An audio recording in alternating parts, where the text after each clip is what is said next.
Rapat pimpinan gabungan Rapimgab DPRD DKI Jakarta yang digelar siang tadi telah menentukan 3 nama calon penjabat Gubernur DKI Jakarta. Rapimgab sendiri berlangsung secara terbuka. Proses penentuan calon penjabat Gubernur DKI Jakarta ini dilakukan melalui mekanisme voting. Ada 3 nama yang menempati posisi 3 teratas dalam voting, yaitu Kepala Sekretariat Presiden Heru Budi Hartono, Sekretaris Daerah DKI Jakarta Marullah Matali, dan Dirjen Politik dan Pemerintahan Umum Kemendagri Bahtiar.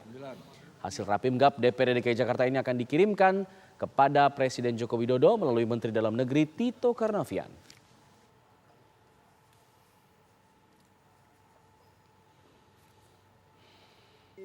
Tadi sudah saya tanda-tangani semua para pimpinan, besok akan dikirim ke Kementerian Dalam Negeri.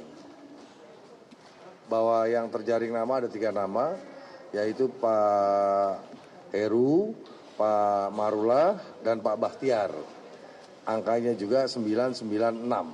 Dan yang keempat ada Pak Juri, tapi karena 3 terbesar, hasilnya yang tadi kita utarakan di dalam rapat pimpinan gabungan.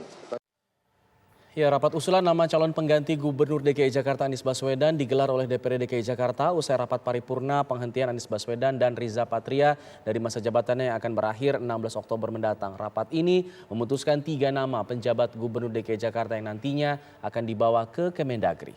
3 nama yang tersaring untuk diserahkan ke Menteri Dalam Negeri adalah nama Kepala Sekretariat Presiden Heru Budi Hartono, kemudian Sekda Provinsi DKI Jakarta Marullah Matali, serta Dirjen Politik dan Pemerintahan Umum Kemendagri, yaitu Bahtiar Baharudin pemirsa. Lantas siapa yang berpeluang menjadi penjabat Gubernur DKI Jakarta? Untuk membahasnya telah bergabung bersama kami ada Wakil Ketua DPRD DKI Jakarta Bapak Misan Samsuri, kemudian ada juga tokoh Jakarta yaitu ada Babe Ridwan Saidi dan juga politisi Partai Solidaritas Indonesia PSI yaitu ada Mas William Aditya Sarana. Selamat sore Bapak-Bapak semua.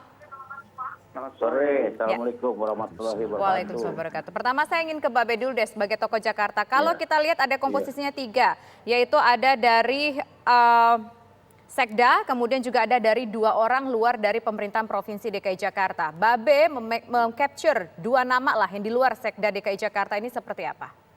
Apakah sudah pas? 2 nama yang di luar Sekda. Saya nggak tahu kiprahnya, prestasinya nggak tahu. Cuma sering menjadi jubir saja yang nomor 1 itu. Yang Dirjen Politik kan jarang bicara. Kita nggak tahu. Marullah juga jarang bicara, tapi kenal saya secara pribadi. Ya. Tapi gimana kalau menurut Babe apakah untuk menjadi seorang penjabat Gubernur DKI Jakarta ini adalah orang yang memang mengerti soal Jakarta, sempat berkecimpung dalam pemerintahan DKI Jakarta, atau ya udah nggak apa-apa dia kepala sekretariat dari pemerintahan pusat, kemudian yang satu lagi dirjen, ya udah sah-sah aja toh 2 tahun ya 2 tahun waktu yang cukup lama sih sebetulnya. Maksudnya apa? Di oke saja gitu? Iya, menurut Babe oke nggak nih 3 nama ini? Saya nggak punya pendapat ya, karena tema diskusi ini bagi saya tidak relevan dengan situasi. Jadi saya tidak mau juga bicara siapa capres 24, keadaan lagi begini. Jadi kita nggak ngomong 2024 Be, kita ngomongin soal 3 nama ini Be. Bukan, saya kasih umpama, termasuk soal capres 24 saya kagak doyan ngomonginnya. Nah ini juga kan kita bicara dalam situasi demo seluruh Indonesia seperti ini, yang nggak bisa dianggap enteng. Raja paksa aja namanya udah raja paksa masih celentang dihajar oleh pendemo. Jadi saya kalau itu sebuah prosedur yang harus dilalui oleh DPRD ya kita hormati saja, tinggal itu aja. Oke, tapi pendapat pribadi, apakah Babe ya cocok dengan mereka atau tidak? Ya gimana ya, saya kagak gaul walaupun Marullah pernah ke rumah ya waktu dia mau jadi sekda. Saya kan nggak pernah bergaul sama dia, saya nggak tahu sifatnya bagaimana. Oke, baik. Jadi saya hanya menghormatin peraturan yang sekarang ini masih berlaku. Baik. Begitu, itu saja. Oke, baik. Sekarang kita ingin ke Wakil Ketua DPRD Pak Misan. Pak Misan, kita ingin tahu munculnya 3 nama ini asal-usulnya bagaimana sih Pak Misan? Ya, terima kasih Mbak Tisa. Ya. Jadi ini dasarnya kan ada surat dari Kementerian Dalam Negeri untuk diserahkan kepada DPRD Provinsi DKI Jakarta untuk dibahas kepada praksi-praksi, diberitahukan agar setiap praksi itu yang mengusulkan nama-nama calon penjabat gubernur DKI Jakarta. Itu sebetulnya awal daripada munculnya 3 nama itu. Jadi maksudnya murni dari setiap fraksi atau memang ada yang menitipkan ke fraksi-fraksi? Fraksi-fraksi kan kita ada 9 ya di DPRD. Artinya sudah barang tentu dari fraksi-fraksi ini telah melihat siapa sih kira-kira yang menjadi kira-kira pantas gitu ya untuk menjadi penjabat gubernur setelah Pak Anies Baswedan ini masa baktinya habis gitu ya. Ya sampai tahun 2024. Nah, itulah yang menjadi dasar, makanya diserahkan nih kepada fraksi-fraksi. Silakan kepada fraksi-fraksi yang ada di DPRD ini untuk mencari sosok yang kira-kira mampu untuk atau kira-kira paslah untuk menggantikan Pak Anies gitu. Pak, ada mungkin begini, opini dari orang di luar sana, saya juga membaca beberapa informasi di luar sana, Pak. Nama Sekda mungkin ada yang merasa lebih cocok karena sudah berkecimpung dalam pemerintahan DKI Jakarta. Kenapa muncul kemudian 2 nama lainnya yang di luar, katakanlah di luar pemerintahan Provinsi DKI Jakarta? Tadi Bapak Ridwan kan udah sampaikan juga itu, dia ngikuti proses apa yang dilakukan oleh DPRD. Saya pikir proses yang kita lakukan di DPRD itu kan menjaring. Ya, jadi ketika kita mendapat surat dari Bapak Menteri Dalam Negeri, kita melakukan rapat gabungan di tingkat DPRD. Yang kita undang adalah semua pimpinan fraksi dan pimpinan komisi yang lain, sehingga untuk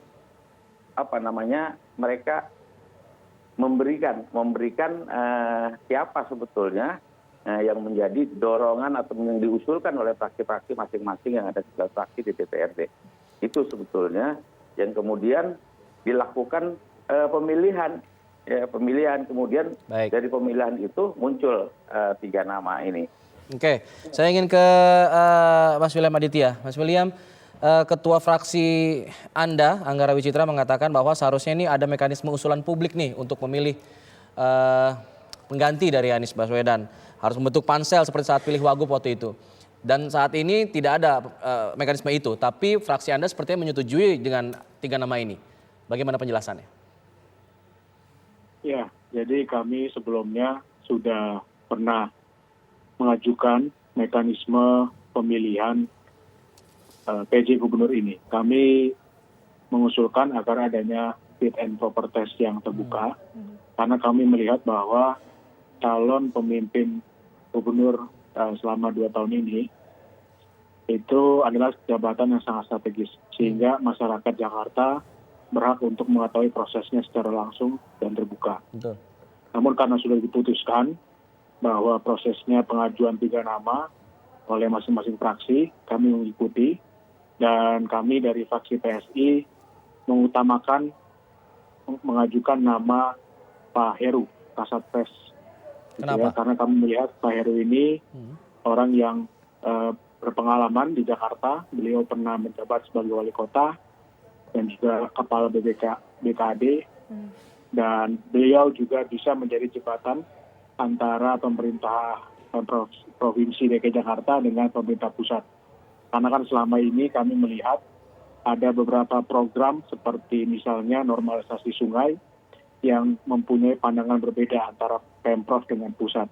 Dengan adanya utusan langsung dari pemerintah pusat, kami berharap tidak ada lagi perbedaan pandangan dalam pengeksekusian program, sehingga program-program di Jakarta bisa berlangsung dengan sinergitas yang sama antara pemerintah pusat dengan pemerintah provinsi. Yang terakhir juga, Pak Heru ini bisa juga mengantarkan perpindahan ibu kota secara smooth ya. Sehingga beliau bisa memberikan input-input yang baik kepada pemerintah pusat bagaimana agar perpindahan IKN ini lebih smooth.